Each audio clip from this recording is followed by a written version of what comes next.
Buenos días, bienvenidos a todos, a todas a este webinar.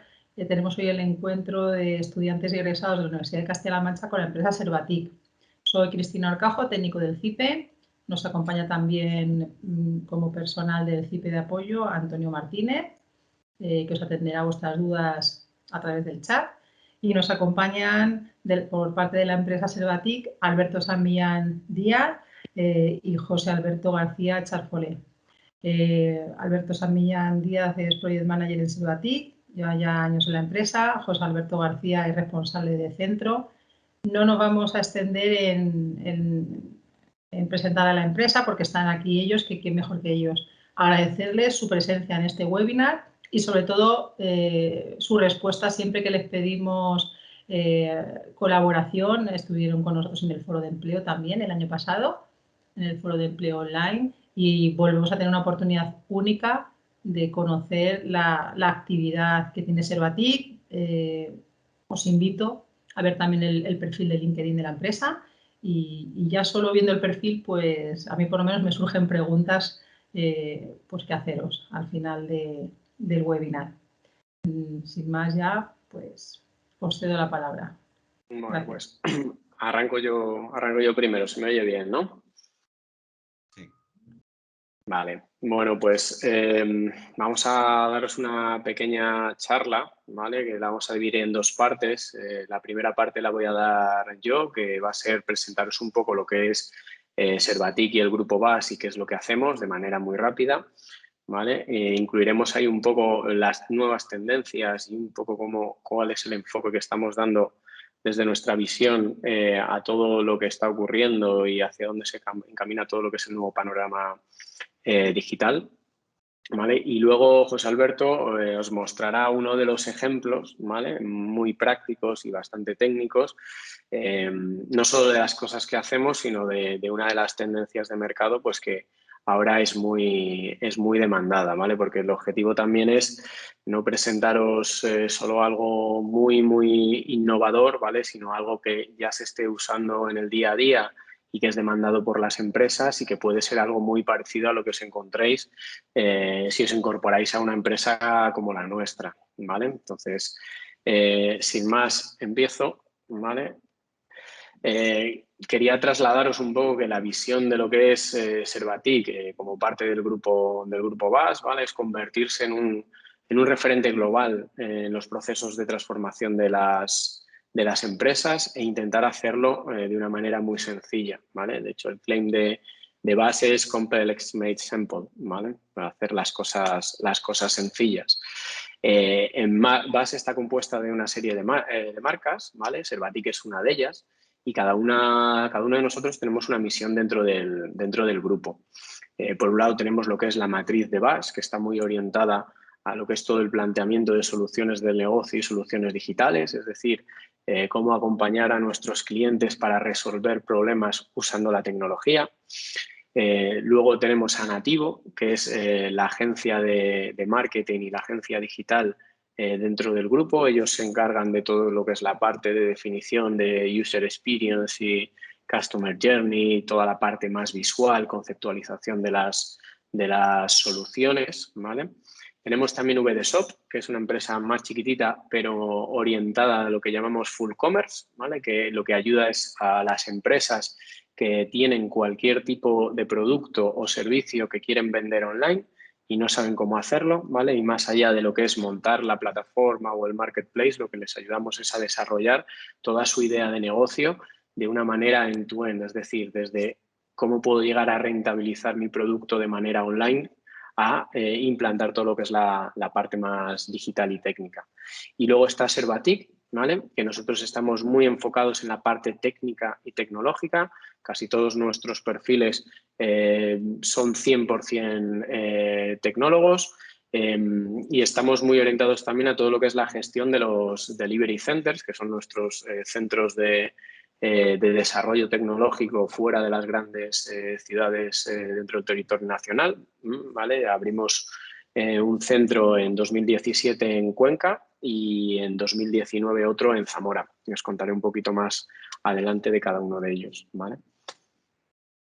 Dentro del grupo, pues bueno, es una multinacional, tiene ubicación en más de 10 países, ¿vale? Actualmente no viene aquí reflejado, pero tenemos ya también implantación en Asia, ¿vale? O sea que cubrimos ya prácticamente todos los continentes. ¿Cómo trabajamos? Pues utilizamos todos los tipos de modelos, desde el más clásico de ir a las instalaciones de nuestro cliente, aunque a día de hoy eso es cada vez lo que menos se requiere, ¿vale? Todo el tema de la pandemia ha empujado no solo a empresas como la nuestra, que no estábamos más que capacitados para trabajar de manera remota, porque ya lo hacíamos desde Cuenca y desde Zamora, o incluso de manera individual con gente distribuida por todo el territorio nacional, pero los clientes también están cambiando su forma de pensar y su forma de entender el trabajo en el día a día, y aunque hay determinadas situaciones en las que se sigue necesitando la presencia en las instalaciones del cliente, pues digamos que es un modelo que está cambiando muchísimo y se está tornando más hacia modelos más distribuidos y más remotos. Tenemos nuestras oficinas en la sede principal de Madrid, ¿vale? Pero también tenemos ubicaciones, como os decía, en Barcelona, en distintos países, ¿vale? Y ahí digamos que es donde tenemos el grueso de los equipos, normalmente trabajando a día de hoy lo mismo, con los modelos distribuidos, el 90% de la plantilla pues se encuentra trabajando en remoto, ¿vale? Pero las instalaciones se han adecuado para convertirse en entornos mucho más funcionales, donde ya no existen esas praderas de puestos de trabajo que teníamos antes, sino que hay muchos menos puestos porque va mucha menos gente y tenemos muchas más zonas de co-creación y de tiempo compartido, pues mucho más sofás, mucho más zonas pues para tomar un café, zonas pues con pizarras o sitios donde lo que se busque es más la interacción entre los equipos, ¿vale? Y no el que la gente simplemente vaya a trabajar a la oficina.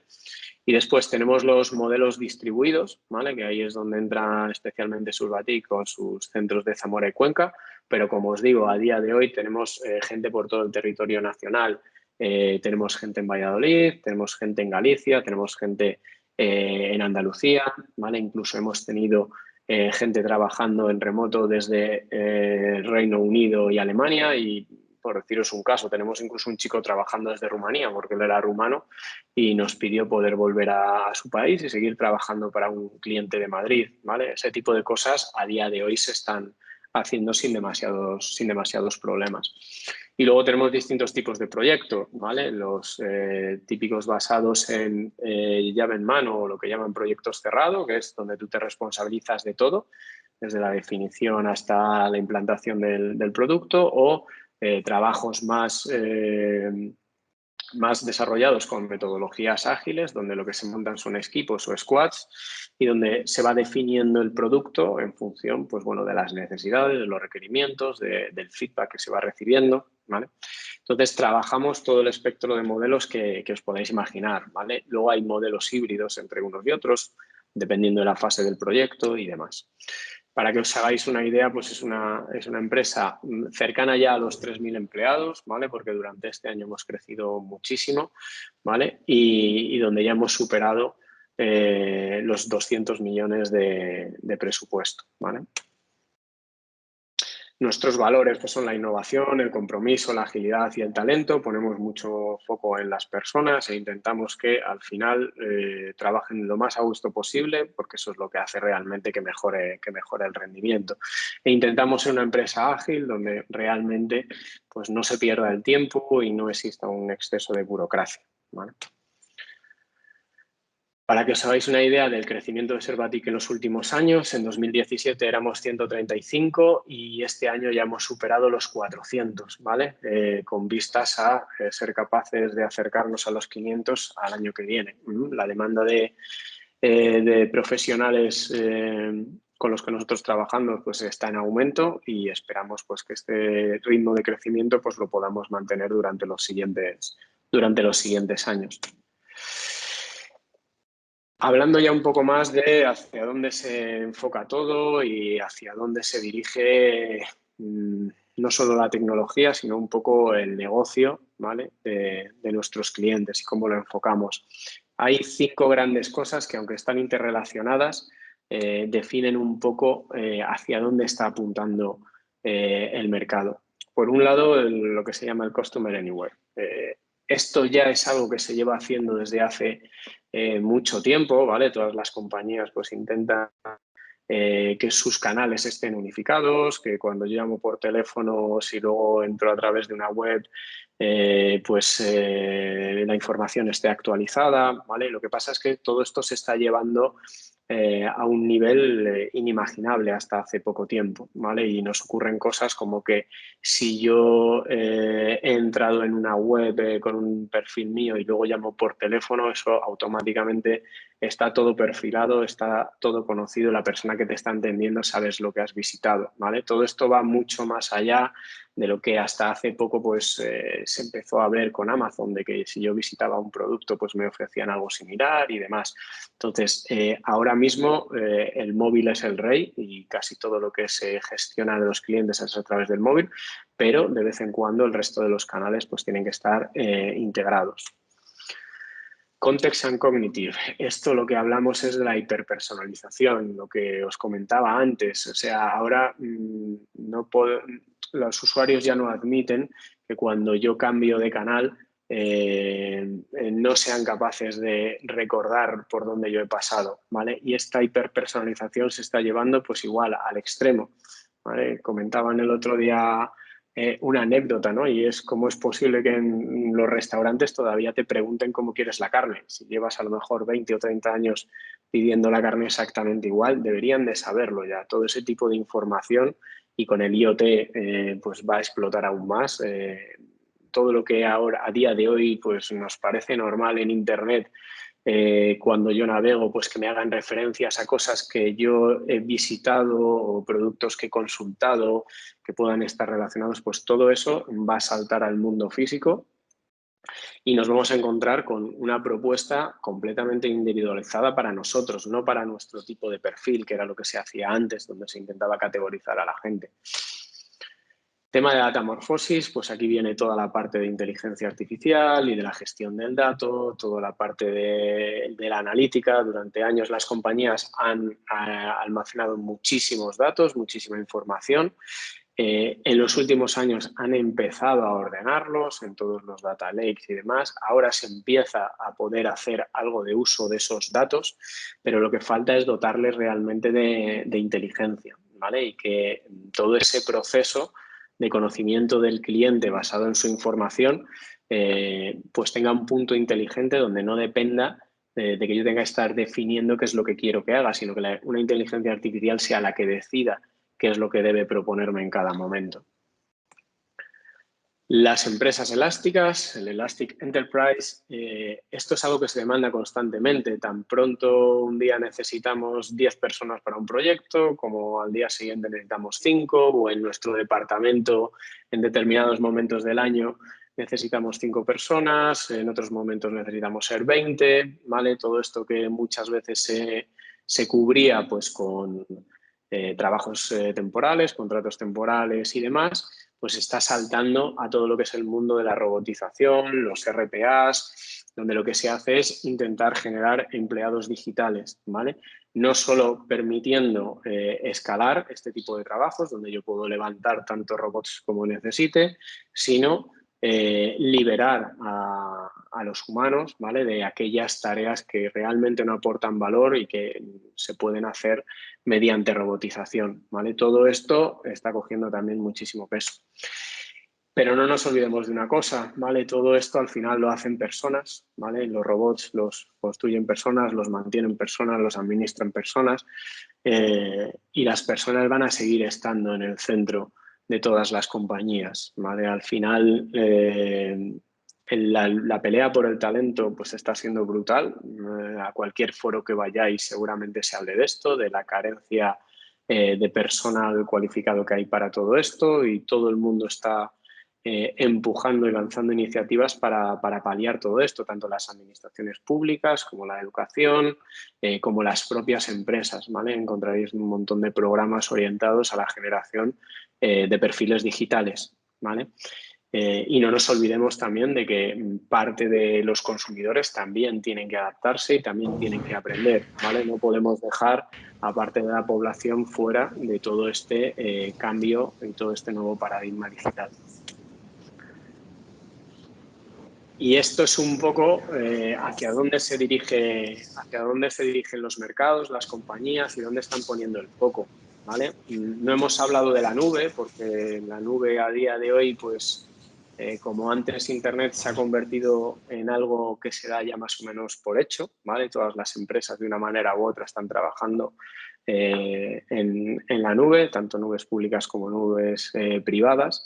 Y José Alberto os va a contar un poco, pues, un ejemplo, ¿vale?, de arquitecturas de desarrollo en la nube, ¿vale?, y que son muy demandadas por las empresas a día de hoy, donde faltan muchísimos profesionales que lo conozcan, pero que realmente ya llevan 2, 3 añitos funcionando a pleno rendimiento y a donde todas las compañías están apuntando ahora mismo para hacer sus desarrollos, ¿vale? Así que nada, José, si quieres te doy paso. Creo que es mejor Sí, que presentes perfecto. tú a partir de aquí para que puedas manejar tu propio ritmo. Así que dejo de compartir. Vale, puedo. Muchas, Alberto. Muchas gracias a todos. Gracias, Alberto. Pues José Alberto, soy responsable del Centro de Servatic de Cuenca. ¿Me oís, verdad? Sí, te oímos. Vale, perfectamente. Vale.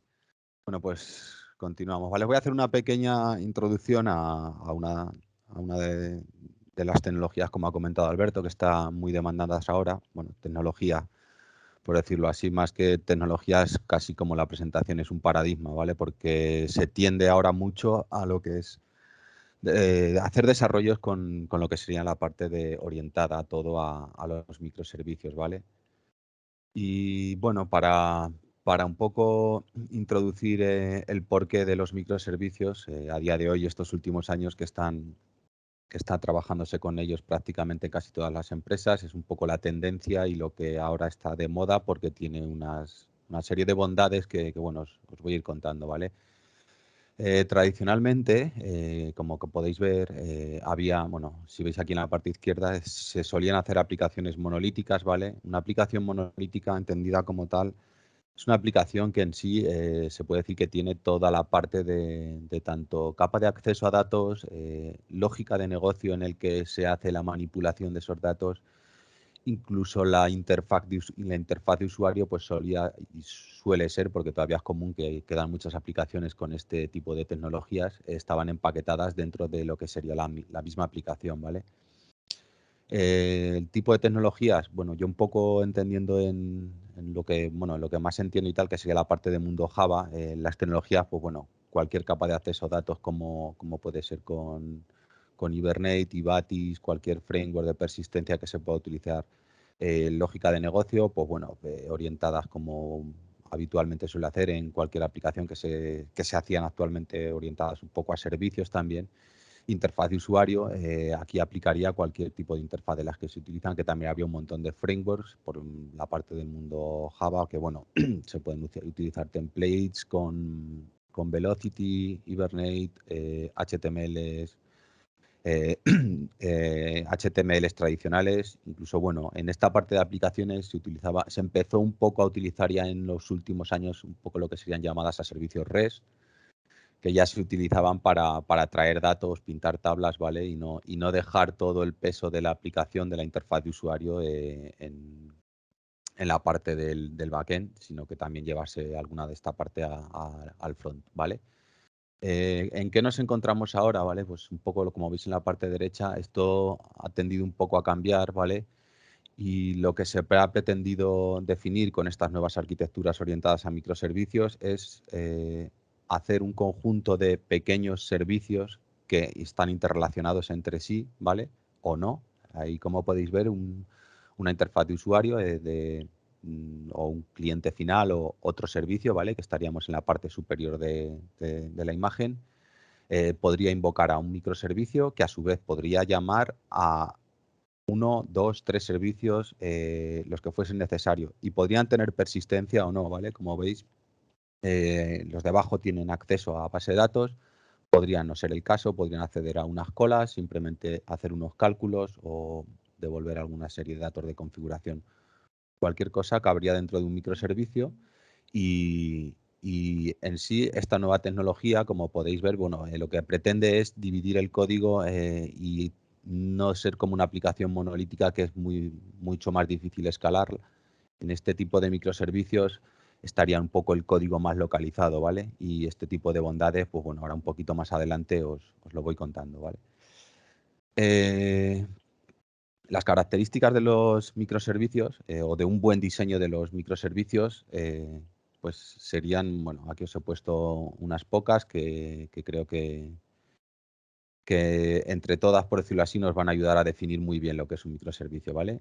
Un microservicio, bueno, pues sería una pieza de software en sí, ¿vale? Y principalmente se podría decir que tiene una función única, ¿vale?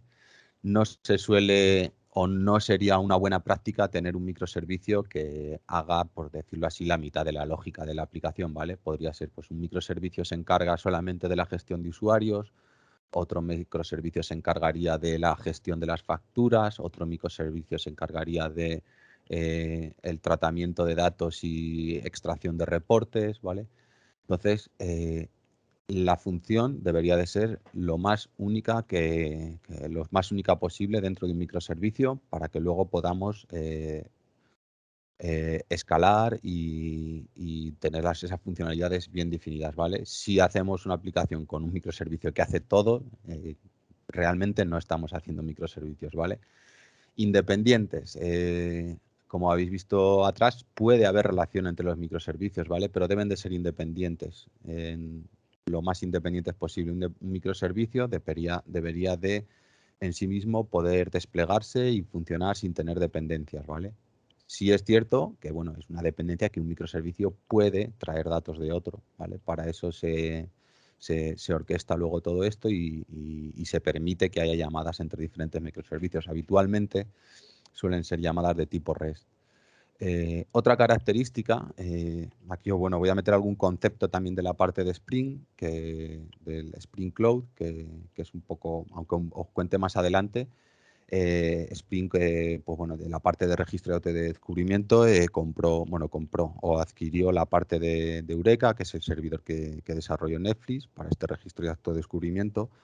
Y en sí, este registro de autodescubrimiento lo que nos permite es que cada vez que un microservicio arranca, ¿vale? La idea es que se tiene que registrar en este servidor para que cualquier otro servicio que requiera de utilizarle, ¿vale? Que pueda llamarle por nombre. Este registro de autodescubrimiento sería como, por decirlo así, el DNS de los microservicios, ¿vale? Un tema de redes sería como un DNS. En verdad, bueno, tiene otras peculiaridades, pero conceptualmente sería la idea. Autoescalado y agilidad, ¿vale? Los microservicios deben de ser escalables, y este autoescalado nos permitiría que un microservicio, si se detecta que está, por decirlo así, muy saturado por temas de rendimiento, porque ha perdido alguna conectividad, podría levantarse un microservicio o más instancias de ese microservicio de tal manera que en un determinado periodo del día, por ejemplo, bueno, no sé, en una aplicación se me ocurre que todo el mundo se loga, o un Black Friday como ha sido hace poquito, que hay determinados microservicios. Por ejemplo, en este caso, imaginemos que hay uno que se encarga justamente de las compras y el resto, pues bueno, son el login, etcétera, que podrían llegar a otro nivel. Pero a lo mejor en un determinado periodo del día o unas horas podrían levantarse, en vez de 10 microservicios a la vez, pues se podrían necesitar 100, ¿vale? Este autoescalado nos permite redimensionar nuestra aplicación y no como la anterior que habíamos visto que era monolítica. No necesitamos una aplicación completa, entera. Necesitamos agregar algún microservicio que se está deteriorando su funcionalidad por algún tema de rendimiento y podríamos poder escalarlo para que justamente demos recursos a la única funcionalidad que es la que nos está penalizando, ¿vale? Y no una aplicación completa porque estaríamos gastando nuestros recursos, nuestro disco, nuestra memoria, ¿vale? Nuestra CPU, probablemente en otras partes de la aplicación que no nos haría falta escalar, ¿vale?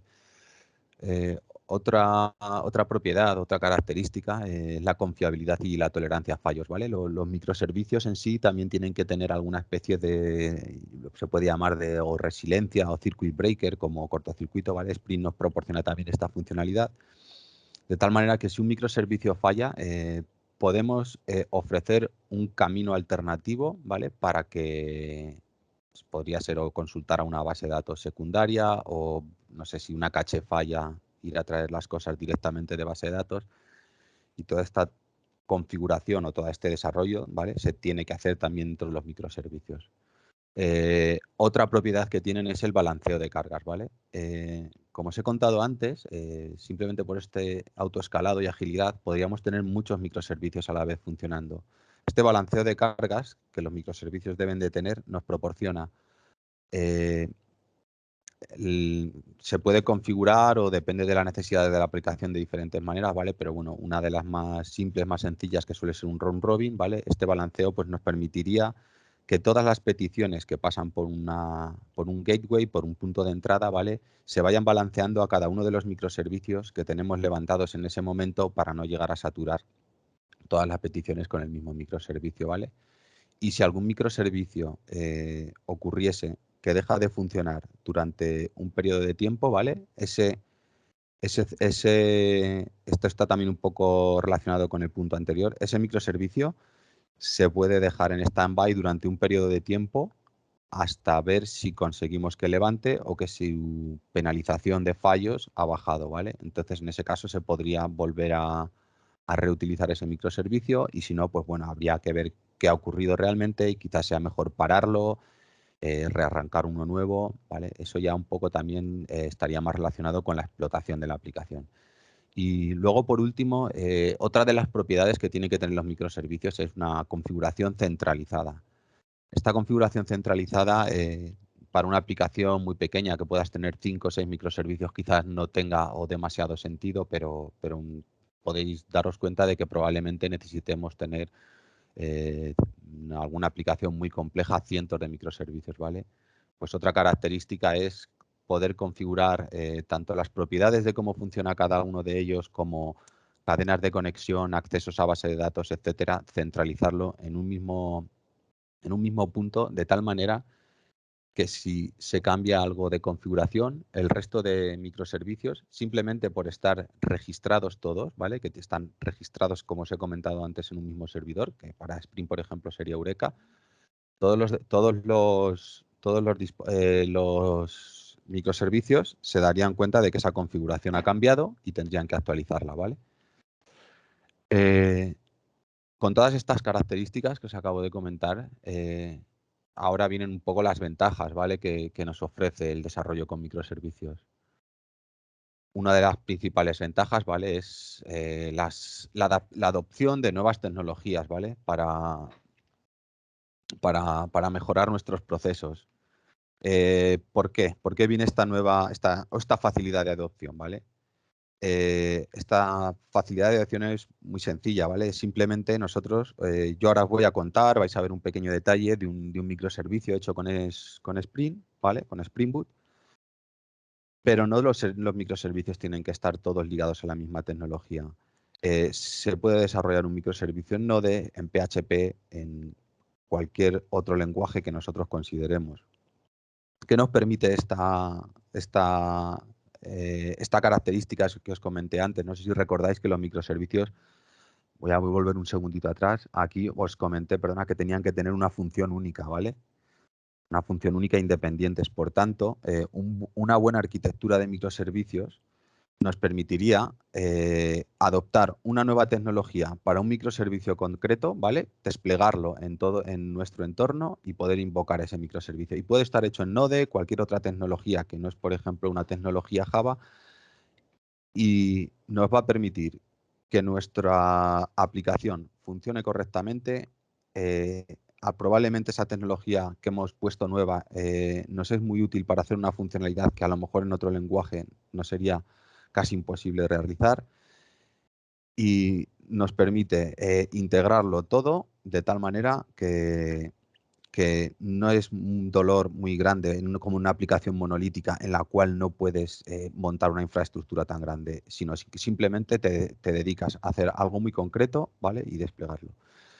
Esto en sí, ¿vale? También se puede decir que nos ayuda, ¿vale? Una reducción de coste. ¿Por qué? Porque ya como os he comentado, estamos un poco optimizando recursos, tanto por adopción de tecnologías en determinado momento, porque incluso pueden ser mejores para rendimiento y demás, como también para a la hora de hacer una aplicación muy compleja, ¿vale? Con el ejemplo que os puse antes, creo que es bastante evidente, ¿vale? Un poco la orientación de toda esta arquitectura de microservicios a día de hoy, en los últimos quizás 2-3 años, está tendiendo todo al cloud, ¿vale? Podéis daros o podéis intuir ya que cualquiera de estas aplicaciones que se despliegue en cloud, lo que nos permite reducir costes, una arquitectura orientada a microservicios, es muy evidente porque nosotros solo vamos a tener levantado en cada momento los microservicios que necesitemos, ¿vale?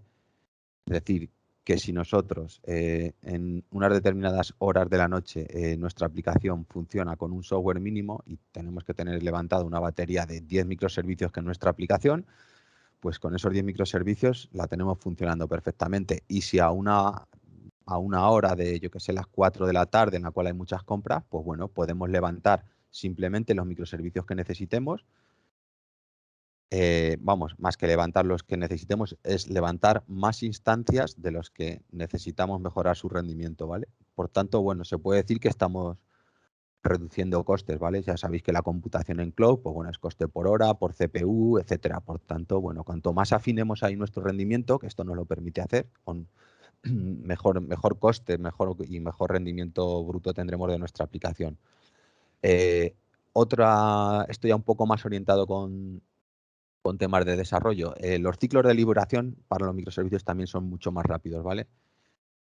Recordar que una arquitectura orientada a microservicios está tan dividida que un ciclo de liberación de una parte de software es cierto que se tendrá que hacer unas pruebas de integración con el resto de microservicios y demás, pero al solo tocar una pieza de software es mucho más fácil hacer un ciclo de liberación más corto que no tener que volver a hacer una prueba de una aplicación completa en el cual todo está integrado, ¿vale?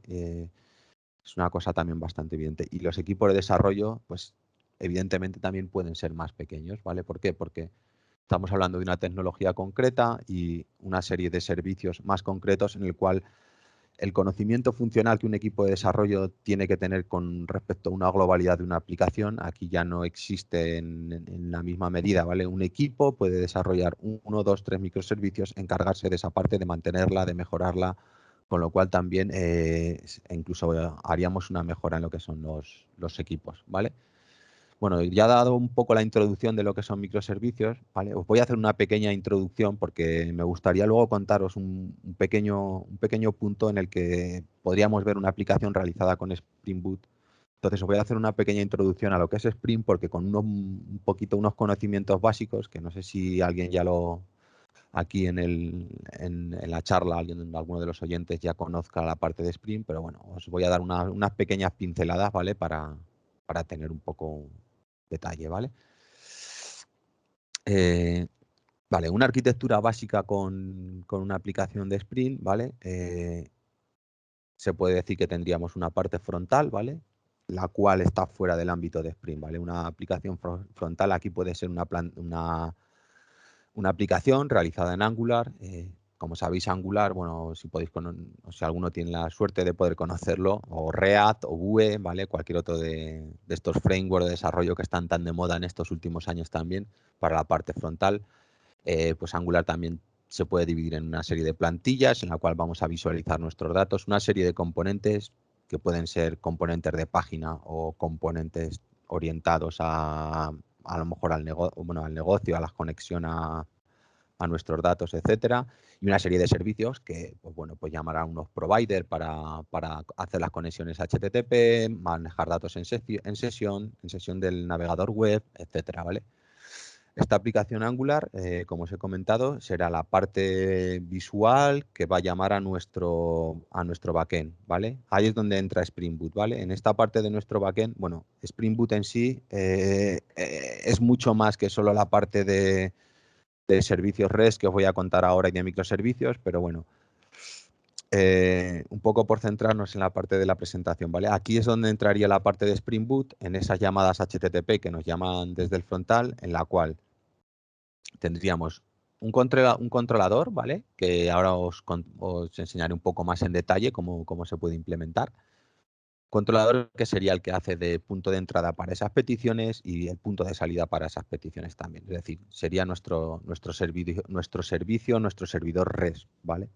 Un servidor REST actualmente a día de hoy se suele trabajar muy habitualmente con modelos de datos en JSON, que serían los datos de entrada y datos de salida que vamos a utilizar, ¿vale? Una arquitectura básica de Spring, ¿vale? Aparte de este controlador, que sería la pieza central que hace la comunicación, tiene otras 3 piezas, ¿vale?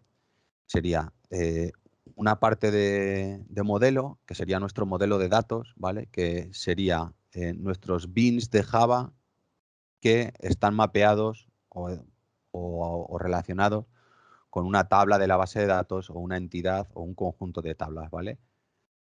Estos datos lo vamos a ver un poco más adelante, por decirlo así, pero bueno, sería como la base, sin llegar a decir que están sincronizados, ¿vale? Pero sería nuestra representación del modelo de datos. Tendríamos una parte de repositorios, que sería la parte de abajo a la derecha de Spring Data JPA, que sería la capa que dentro de nuestra aplicación va a acceder a base de datos para traer datos y para guardar datos, ¿vale? Lo utilizaremos en ambos sentidos, tanto para leer como para almacenar.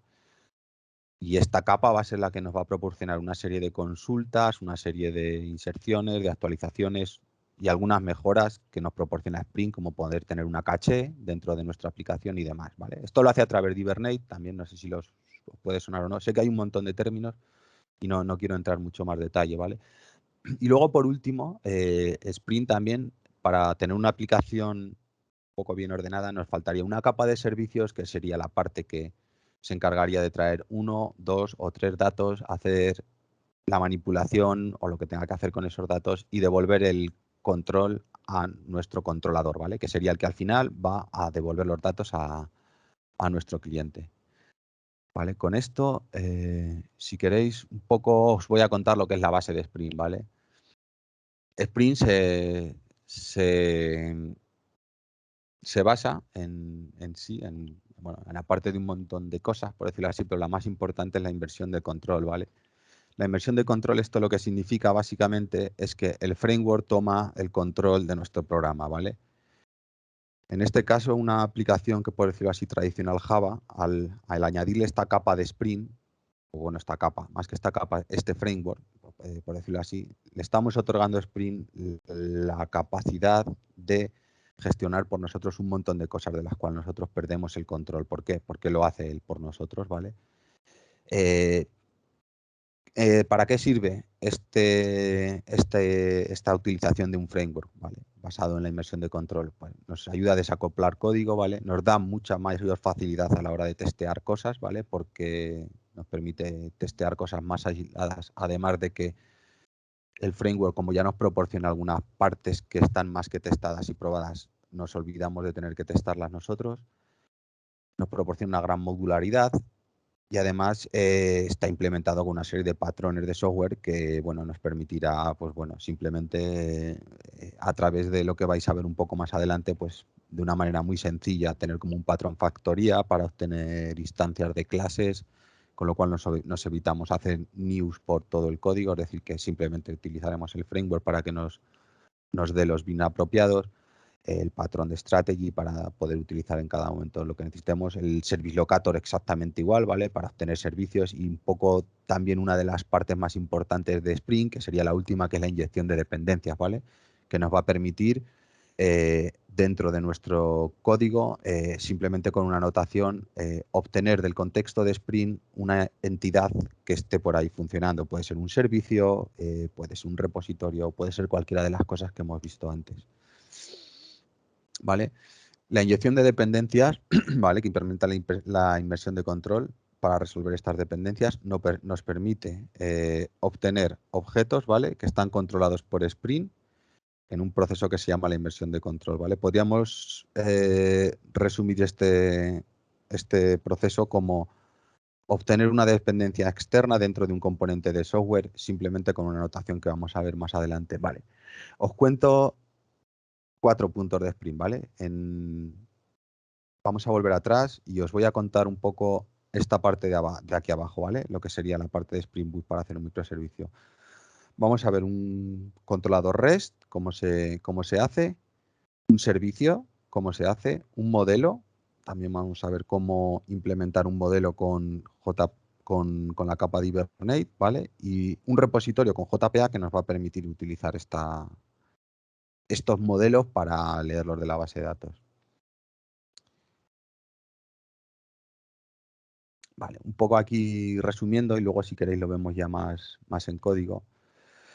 La inyección de dependencias, como podéis saber, como podéis ver en este pequeño fragmento de código, ¿vale? Aquí tendríamos un controlador que a través de una llamada REST o una llamada por cualquier método HTTP, bueno, aquí no estamos entrando en detalle, ¿vale? Una llamada HTTP por GET, por POST, por lo que sea, entraría esa petición a nuestro controlador, ¿vale? Simplemente por haberlo anotado con REST Controller, ¿veis? Esto es una de las bondades que os estoy comentando, es decir, que el framework simplemente por tener esta anotación sabe que tiene un controlador y lo gestiona Spring por nosotros, ¿vale? Esta inversión de control hacia Spring, transparente y sabemos que eso funciona bien porque está súper testeado por el framework, ¿vale? Como veis aquí abajo hay otra inyección de dependencia, ¿veis? Aquí abajo hay un producto service que sería un servicio que hemos desarrollado para gestionar nuestros productos, en el cual simplemente por ponerle esta anotación, esta variable dentro de nuestro código la podríamos utilizar perfectamente y está el servicio inyectado ahí, ¿vale? Simplemente por cumplir, bueno, por haber anotado el servicio como un componente, ¿vale? Que lo voy a poner un poquito más adelante, ¿vale? ¿Veis? Aquí un poquito más abajo, ese servicio, al haber sido inyectado, que es la bondad principal que os estoy contando de Spring, se puede invocar, ¿vale? Y no hay ningún new dentro de la clase por ningún lado. Directamente se puede invocar a un método del servicio. Spring se encargará de buscar ese servicio en su contexto y ponerlo dentro de este componente de software. ¿Veis? El siguiente paso sería que un servicio almacenase un producto en el repositorio, ¿vale? Volvemos a lo mismo, como veis aquí, una clase servicio, ¿vale? Solamente por estar anotada con @service, Spring lo va a almacenar en su contexto y además a ese servicio del productos le va a inyectar un repositorio para que pueda acceder a los datos, simplemente por la anotación esta que tenemos aquí de AutoWire. ¿Vale? De tal manera que cualquier método de nuestro servicio, que sea guardar producto, almacenar producto, comparar productos, cualquier cosa que pudiésemos ocurrírsenos que se puede hacer dentro de este servicio, podría tener acceso al repositorio para ir a buscar los detalles de ese producto o de esos productos, ¿vale? Y luego, por último, la otra parte de Spring, bueno, que aquí no os he contado, pero sería la parte de repositorios, ¿vale? Por ir al detalle, o sea, un poco más a lo concreto, de todo lo que hemos visto, todo lo que sean componentes para Spring, ¿vale? Los va a gestionar un repositorio, un service y un controller, por decirlo así, es una anotación Java que extiende de componente, es decir, que al final se va a instanciar cada vez que se arranque la aplicación y se va a almacenar en ese contexto de Spring para que cualquier petición, o sea, para que cualquier componente que lo quiera utilizar, simplemente haciendo este AutoWire, que es decir, que sería como un AutoWire cuando anotas alguna clase, sería como ves al contexto de Spring y me traes lo que te estoy pidiendo, ¿vale? Simplemente por tener cualquiera de estas anotaciones, como os he comentado, es gestionado.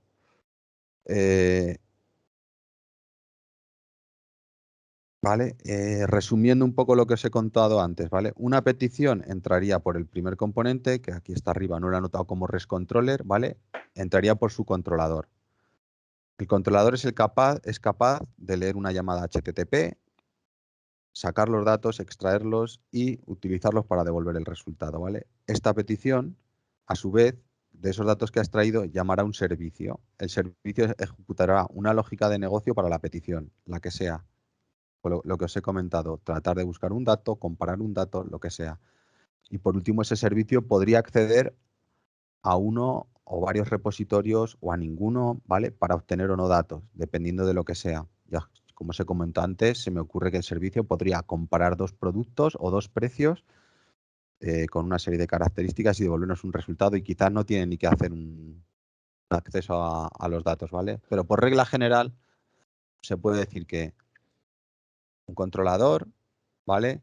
Va a llamar a un servicio y ese servicio a su vez va a llamar a un repositorio. Suele ser el flujo habitual en cualquier aplicación. Vale, para ello, bueno, ahora como tenemos un poquito de tiempo todavía, no sé cuánto tiempo nos queda. Si queréis vemos ahí un poco un ejemplo práctico y aquí quizás sea algo más técnico. Vamos bien de tiempo. Vamos bien, ¿no? Pues, Mm.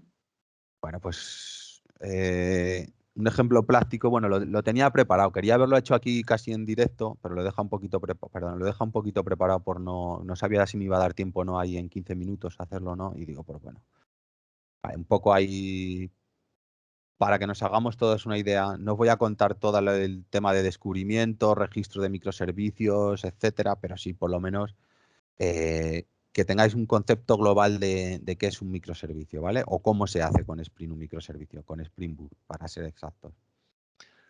Aquí he puesto unos requisitos un poco sencillitos, ¿vale? Vamos a gestionar vehículos, ¿vale? La base de datos va a almacenar el modelo, la marca y el precio del vehículo, ¿vale? Y por último, un tercer requisito que nos va a permitir consultar un vehículo y va a devolver el precio con la venta incrementada en un precio de un 10%. No recuerdo si lo puse lo del 10 o no, pero bueno, vamos a ello, ¿vale? Voy a volver a la presentación. A ver si podemos ver por un poquito por aquí. Bueno, lo dejo un poquito más atrás y no sé si dejar un poco como apoyo, voy a dejar detrás del Eclipse esto, ¿vale? Para que veamos un poco lo que serían los componentes y dónde estamos trabajando. ¿Vale? Para que tengáis en cuenta que cuando hagamos una llamada HTTP, vamos a entrar por el controlador. Vale. Bueno, pues aquí he preparado nada, un pequeño ejemplo, ¿vale? No os voy a contar así mucho, pero bueno, aquí en la parte de Spring voy a Edit Starters, a ver si aquí estamos. Os voy a contar un poco lo que he añadido, ¿vale? Esta herramienta que estáis viendo ahora mismo es Spring Tool Suite. Es una herramienta basada en Eclipse que probablemente muchos de vosotros la hayáis utilizado. Y básicamente lo que he hecho es hacer una aplicación, añadirle Spring Web, ¿vale? Porque Spring Web es la base de toda esta parte de microservicios para tener servicios REST. Una base de datos de H2, que es una base de datos en memoria para poder almacenar los datos en la carga y demás y no tener que estar montando un MySQL o cualquier otra base de datos más compleja. La parte de Spring Data, que nos va a permitir el acceso a estos repositorios para hacer una consulta. Y las otras dos de arriba, bueno, son opcionales. Lombok es para no tener que hacer un getter y setter en cada bin que he ido desarrollando. Simplemente con una anotación te lo rellenaría. Y la parte primera, que es Spring DevTools, simplemente es por si hacemos un cambio para que el servidor se reinicie automáticamente, ¿vale? Nuestro microservicio reiniciaría sin tener que estar parándolo y arrancándolo. Un poco una herramienta de utilidad. Vale, pues esperad un segundo que quiero ir a otra que igual se ve aquí un poquito mejor en esta. Lo vamos a dejar en esta, ¿vale? Bueno, pues si suponemos que tenemos una aplicación que nos va a consultar datos y nos va a devolver este automóvil, como estábamos comentando, comenzamos por la primera parte. Estando aquí, sin llegar a implementar, bueno, vamos a empezar por la parte del controlador, ¿vale? Necesitamos que una aplicación en Angular nos haga una llamada o en cualquier otro lenguaje, en Vue, en lo que sea, nos haga una llamada HTTP y nos pida un vehículo, ¿vale? Entonces vamos a suponer que para ello vamos a hacer nuestro controlador, ¿vale? Este controlador, ¿vale? Que lo podría poner aquí sin... Lo que pasa es que ya lo tengo implementado, pero bueno. Este controlador simplemente nos va a decir que cuando hagamos una petición, la tengo aquí hecha en Postman, al localhost 8080, que es donde va a arrancar nuestro servicio, en el pad auto ver, ¿vale? Como podéis ver, yo anoto mi controlador, que va a ser un controlador REST que espera un JSON de entrada, aunque aquí no lo estoy utilizando, pero lo podría utilizar. Cuando recibe una llamada GET y le pasamos un identificador, va a ir a la base de datos, va a ir a nuestro servicio y va a buscar ese identificador dentro del servicio. Que el servicio hará luego lo que tenga que hacer, ¿vale? Ahora entramos en detalle. Pero para que os hagáis una idea, este controller que estamos poniendo en Spring lo que nos permite es escuchar llamadas en el directorio o en el pad, por decirlo así, en este pad variable que va a entrar por una llamada de GET desde un navegador con un identificador. ¿Vale? Con esto ya tendríamos, que aquí podríamos devolver, bueno, no sé si lo podría cambiar, podría devolver un texto de hola mundo y pues devolvería como un hola mundo y ya está, ¿vale? Pero en este caso le vamos a hacer que nos devuelva un REST. Para utilizarlo aquí, pues como veis, para utilizarlo, disculpadme, para poder invocar a este servicio, lo que hay que hacer es inyectarlo. Como veis aquí, no hago un new service, no construyo un nuevo servicio, nada por el estilo. Le digo a Spring con AutoWire que me busque en su contexto un servicio. ¿Vale? Para ello vamos al siguiente paso. Tendríamos que tener ese servicio implementado, ¿no? Pues vamos aquí al servicio, ¿vale? Y ese buscar por precio, el servicio a su vez, ¿qué va a hacer? Un poco lo que os he comentado antes. Pues inyecta un repositorio, que es una capa que nos va a permitir ese acceso a datos. Ese acceso a datos, que luego ahora veremos cómo está implementado. Al inyectarlo aquí, podemos utilizar uno de sus métodos, que es un find by ID, y nos va a buscar por identificador un vehículo dentro del repositorio y nos lo devuelven un opcional, ¿vale? Y el opcional, pues bueno, aquí le ponemos el precio, creo que era multiplicado por un 10%, bueno, pues aquí es el doble, ¿vale? Lo que hace este servicio es buscar en el repositorio el automóvil y duplicarle el precio. ¿Cómo llamamos a este repositorio? A través de la inyección de dependencias de Spring. ¿Y este repositorio cómo se implementa? Pues bueno, otra de las bondades que nos ofrece Spring, ¿vale? Podemos definir un repositorio con una interfaz JPA, una interfaz que extiende JPA repository, y simplemente por extender de JPA repository nos va a permitir acceder a una tabla de base de datos y hacer una serie de consultas que tengo por aquí puestas, ¿vale?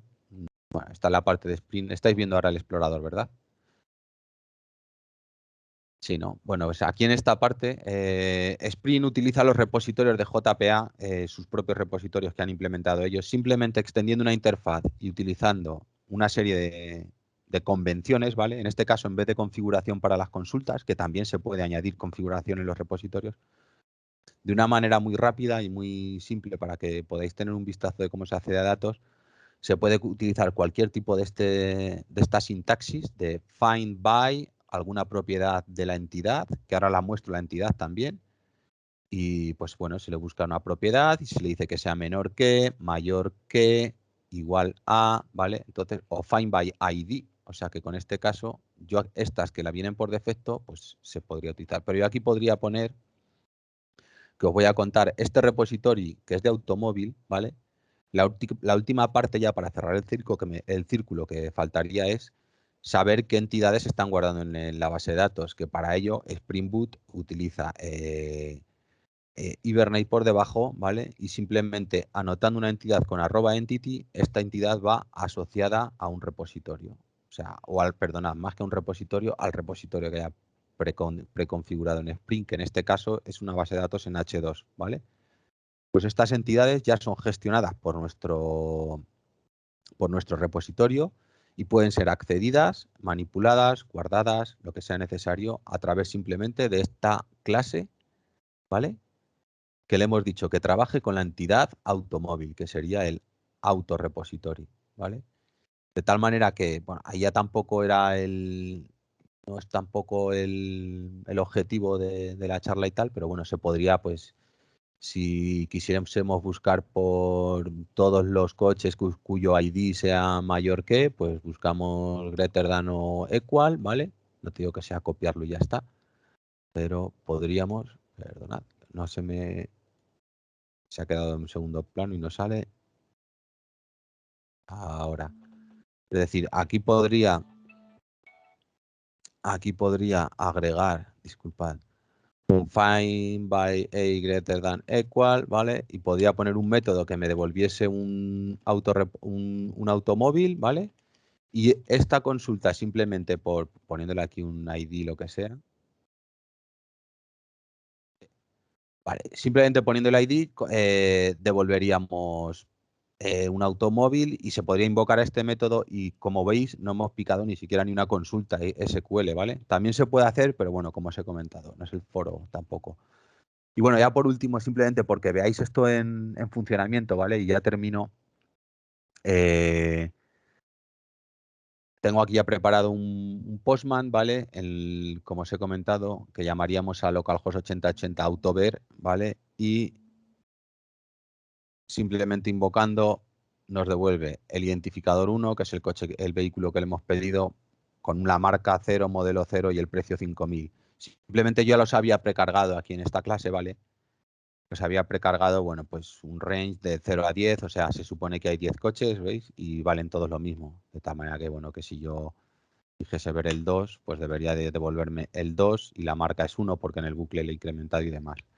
Y con esto ya tendríamos, pues bueno, un pequeño microservicio que accede a la base de datos, nos devuelve un vehículo y nos devuelve el formato en JSON, ¿vale? De tal manera que ya se podría consumir por un frontal. Y bueno, no sé, por mi parte ya he terminado. No sé si tenéis alguna duda, cualquier cosa. Alberto Sambian está por aquí también, ¿vale? Es director de operaciones de Servatic y también os puede ayudar en cualquier cosa que sea un poco también más referente, en vez de a lo técnico, a negocio, a la empresa, a cualquier cosa que se os ocurra. Muchas gracias. Muchas gracias, José Alberto. Bien, abrimos ronda de preguntas de los que han participado hoy aquí en el webinar, de nuestros alumnos y egresados participantes. Y os animo a abrir micrófonos y si queréis cámaras, si podéis, y lanzar a Alberto y a José Alberto vuestras preguntas, inquietudes y demás.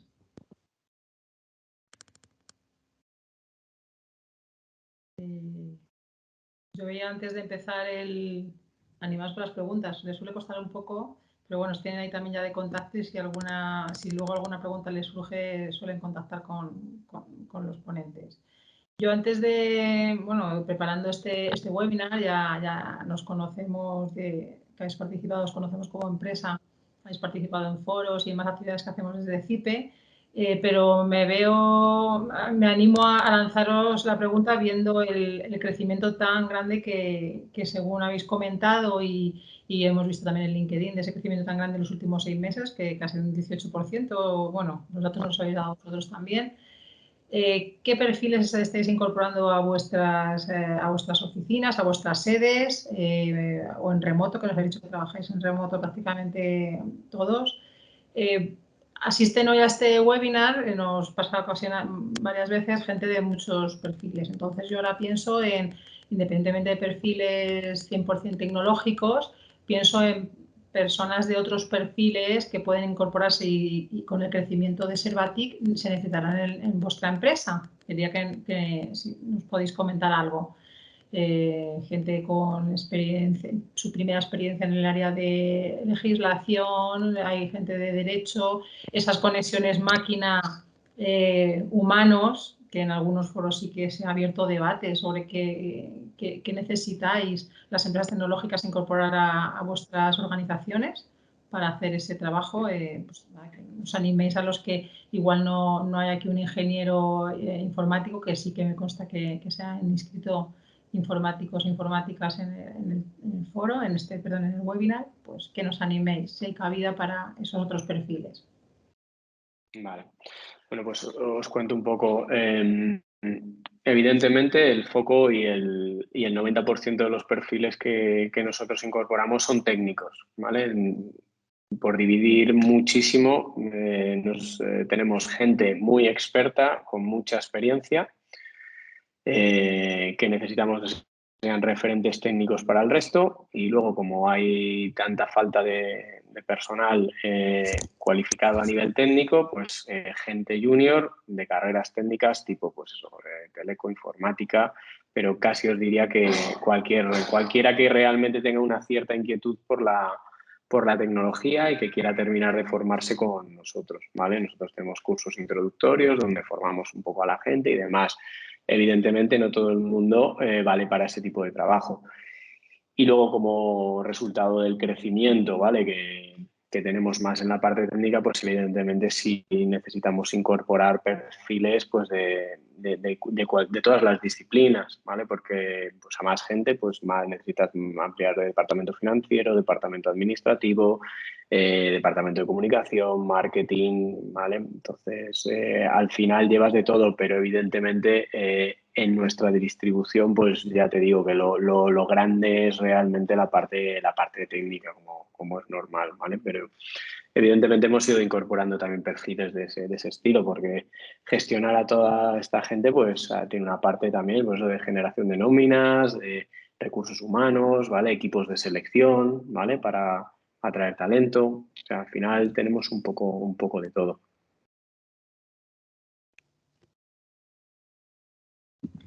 Muy bien, gracias.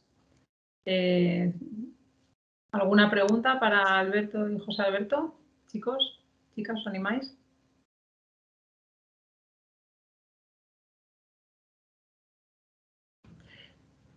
Comentabais y también en vuestra web dejáis constancia de esa dificultad para reclutar el talento altamente cualificado que como empresa demandáis, porque sois puntera en lo que nos habéis comentado, trabajáis con múltiples consultoras, empresas, etcétera, a nivel internacional. Supongo que también el tema de los idiomas era importante, independientemente de que Sí, cada vez más. en relaciones en el Departamento de Recursos Humanos o como ingeniera en una de vuestras divisiones, supongo. Sí, al final el tema del idioma cada vez está ganando más peso. Pensar que con esto del teletrabajo también hay muchas compañías europeas y americanas pues que miran hacia otros países, ¿vale? En búsqueda de gente que tampoco tienen en sus propios países. Entonces el tema del inglés es fundamental. Hasta hace poquito toda la gente que trabajaba en tecnología pues necesitaba un nivel de inglés medio bajo, diría, para medio defenderse. Pero poco a poco, porque siempre había alguien dentro del equipo que sabía inglés y que si hacía falta pues se tiraba de él. Pero poco a poco que la interconexión es global, pues es más necesario que todo el mundo sea capaz de defenderse en inglés, ¿vale? Nosotros trabajamos también para compañías francesas tipo AXA o Carrefour y muchas veces pues demandan trabajar o en francés o en inglés, ¿vale? Pero sobre todo en inglés.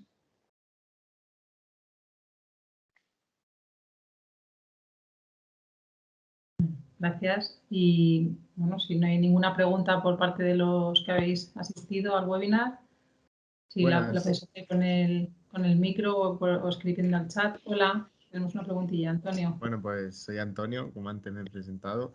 Y nada, quería haceros una pregunta. Quería saber qué es lo que os diferencia, qué diferencia vuestros servicios de la competencia.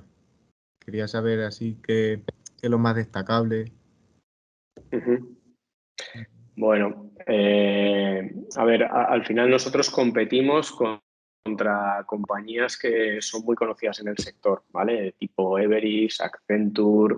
Entonces, la ventaja el planteamiento que hacemos desde Grupo BAS es que es una compañía lo suficientemente solvente como para competir contra esos monstruos, ¿vale? Pero que todavía no ha llegado a ese nivel de desarrollo y de dimensión, pues que hace que toda esa cercanía, toda esa flexibilidad y toda esa agilidad pues se vaya perdiendo, ¿vale? Nosotros con 3.000 empleados estamos siendo capaces de ganarle proyectos a ese tipo de empresas, ¿vale?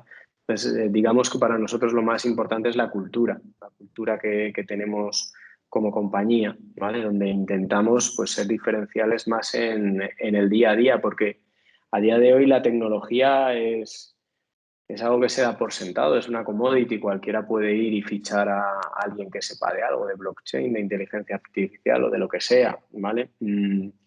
Lo que nosotros intentamos es orquestar las soluciones de manera que no solo resuelvan los problemas del cliente, ¿vale? Sino que lo haga de una manera un poco diferente a cómo lo están haciendo pues estas grandes compañías que a veces son un poco impersonales, ¿vale? Porque aunque parezca mentira, los grandes clientes también les quieren que les trates de manera personal, ¿vale? Aunque ellos mismos sean grandes empresas, tipo Banco Santander o un Leroy Merlin o no sé, son empresas que a priori podrías pensar que son impersonales, pero a ellos les gusta que les trates de manera personal. Entonces, nosotros tenemos gente técnicamente muy, muy buena, foco muy fuerte en la parte técnica y mucho en la parte humana y en el trato, ¿vale? Pensar que estos proyectos al final lo hacen personas, no es que vayas a vender un coche mejor que otro.